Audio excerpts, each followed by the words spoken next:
My name is Angel Abbud Madrid, and I'm the director of the Center for Space Resources at the Colorado School of Mines. And I've been here for 23 years now. But I'm originally from Mexico, where I studied mechanical and electrical engineering. Worked there for a couple of years before coming to the United States as a graduate student, first to get a master's in aerospace engineering, and later in a PhD on that same field of mechanical and aerospace engineering.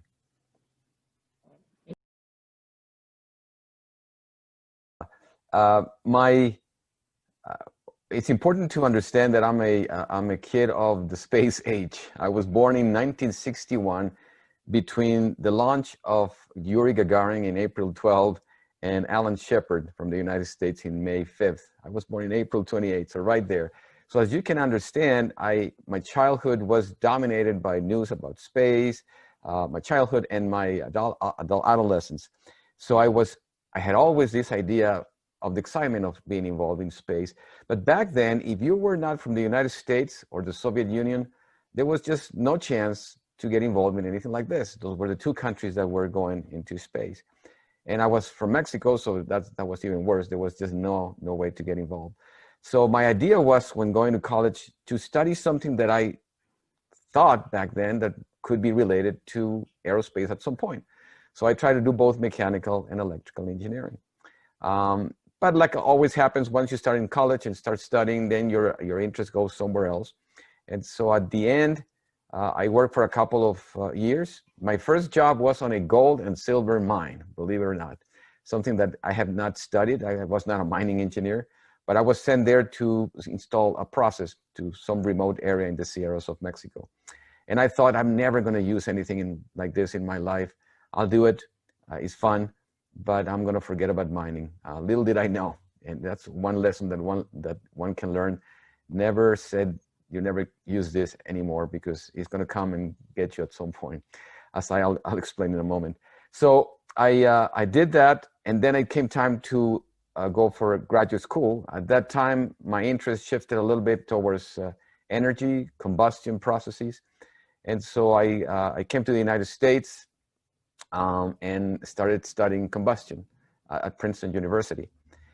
But then in one social gathering, a professor said, "So you're studying combustion. Do you have any projects?" And I said, "No." "Well, would you like to start combustion in microgravity?" So all of a sudden, this connection to my past and my passion for space surfaced again. And I said, "Yeah, I'll do whatever it takes to do anything in microgravity."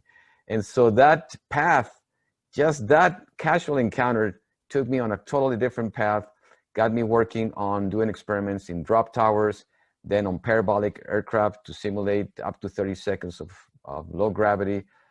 Eventually got me into my PhD, doing more work on this, and then working on projects with the space shuttle and the space station. So that's the path that I took, and it just kept getting higher and higher in terms of altitude. But that's how I got into space. It was a random meeting at a social gathering, and that took me in this path.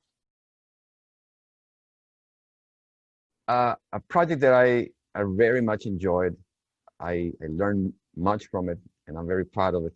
It's exactly this one that is this logo that is behind me. It's called MIST. And that's the reason I came to the Colorado School of Mines. The school was trying to get involved in their first space experiment.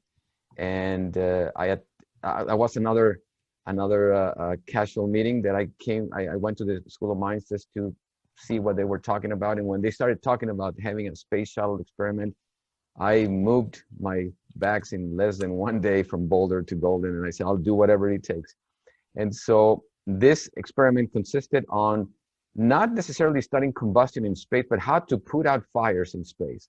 And so the idea back then, the world had gotten together and banned these substances that were destroying the ozone layer. And some of them were very efficient fire suppressants that were used for many decades, but they were really bad for the environment. So the search was for something new. And so at the School of Mines, we thought, how about using just regular water, something that has been used for centuries, but do it in a different way. Instead of the large droplets that you have from sprinkler systems, which sometimes destroy more than the fire, why not split them into hundreds and thousands of particles to create a fog, a mist, and with that be able to put out fires. They will evaporate very quickly and don't cause any damage. And so that's exactly what the experiment was all about. It's just we needed low gravity in order to see how we can suspend the water mist and see how it interacted with a flame. And that's what the experiment was about, to determine how many particles are needed to put out the fire, how much water is needed, the size of the particles. And so we launched this on the Space Shuttle Columbia in January of 2003. And the experiment went very well. We got a lot of interesting data. We were able to finally determine that water mist is a very good fire suppressant, technology that later on filtered down to terrestrial uses like museums and storage rooms and libraries where it's already installed. But one of the things that I learned here is, first of all, it was done by students and faculty at School of Mines, and everybody participated.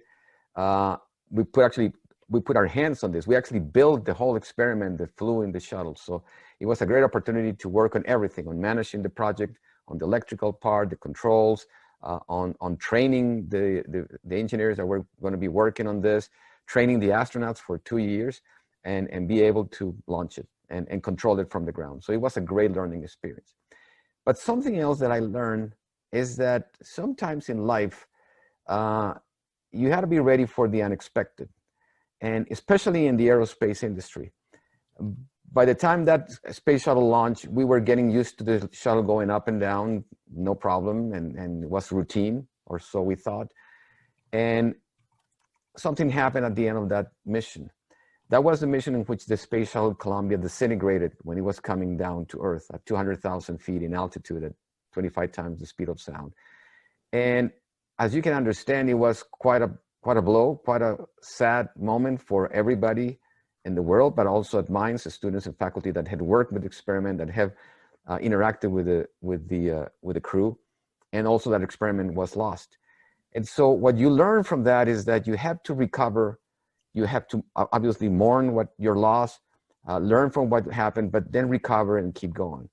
And that taught me a very important lesson. You don't take things for granted in the space business. It's still a risky business. And so that helped us to keep going. And in fact, years later, we were able to suggest to NASA to develop a fire extinguisher for the space station. And because of this experiment, they allow us to participate. They approved it. We built it. We tested it at School of Mines.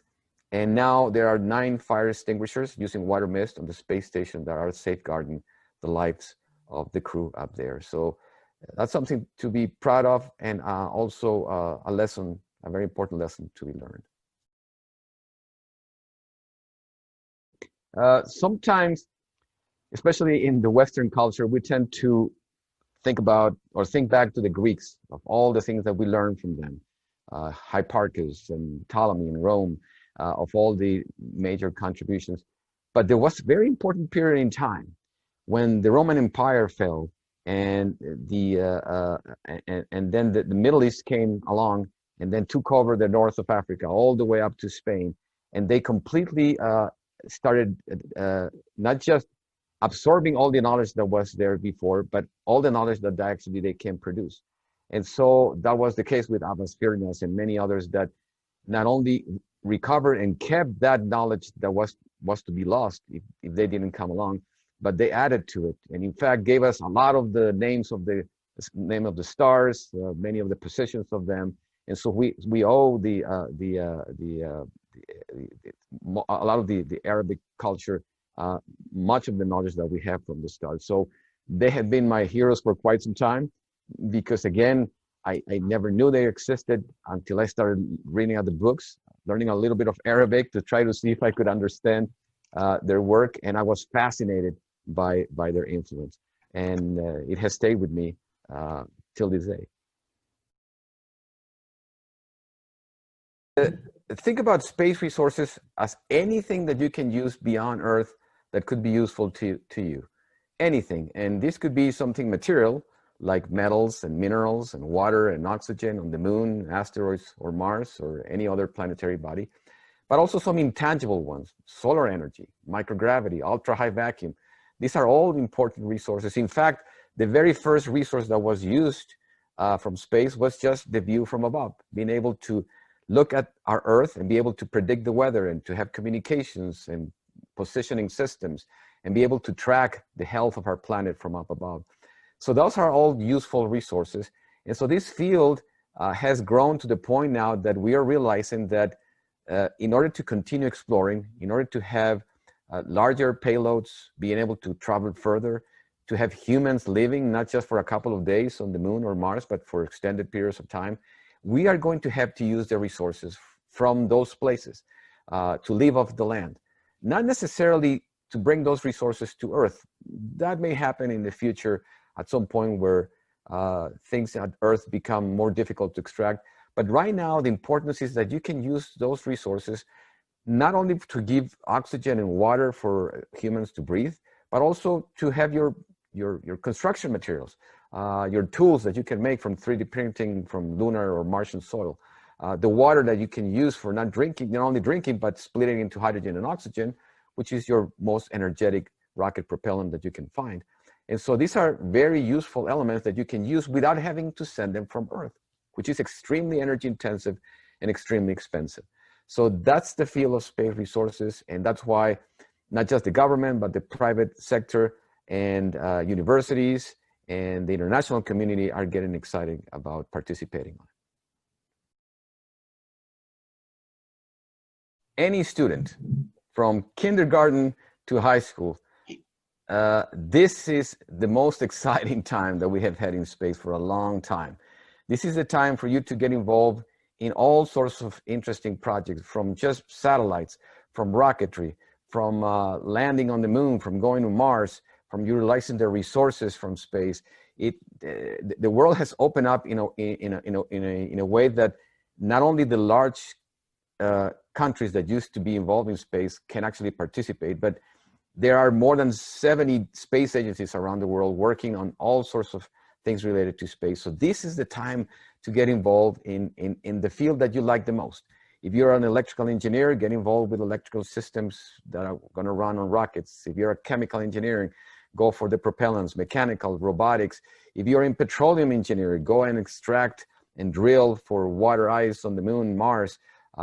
Every field, every engineering field now has that possibility. So this is the time to get involved. It all depends on what is that you like and how much effort you put into doing it.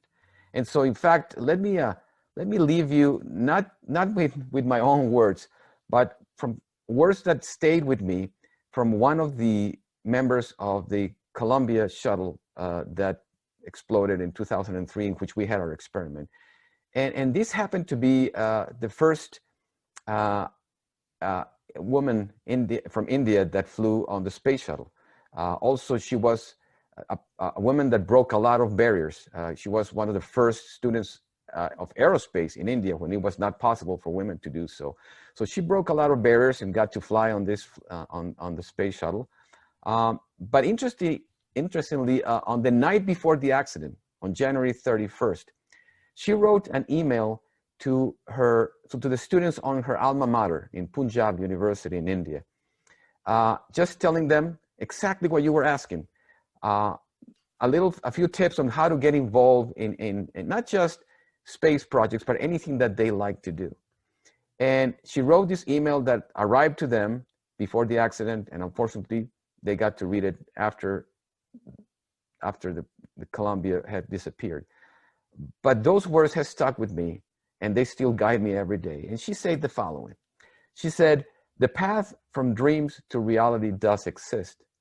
But then she said something very important that every student needs to understand.